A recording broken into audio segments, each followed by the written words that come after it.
रामचन्द्राय जनकराज्यचामनोहराय मामकाभीष्टदाय मङ्गलम् कोशलेशाय मन्दहासदासपोषकाय वादवादिविनुतसद्वराय मङ्गलम् चारुकुङ्कुमोपेतचन्दनानुचर्चिताय हारकटकशोभिताय भूरिमङ्गलम् रामचन्द्राय जनकराज्यचामनोहराय मामकाभीष्टदाय मङ्गलम् ललितरत्नकुण्डलाय तुलसीवनमालिकाय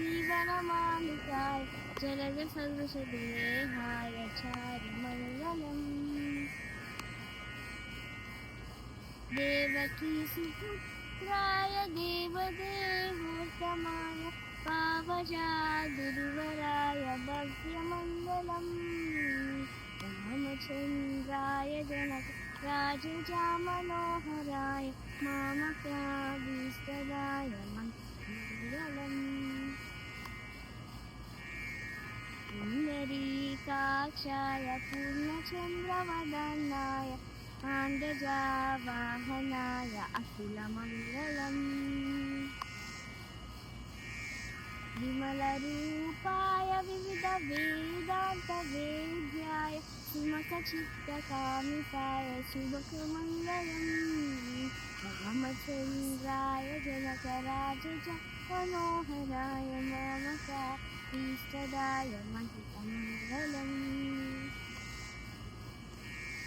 रामदासु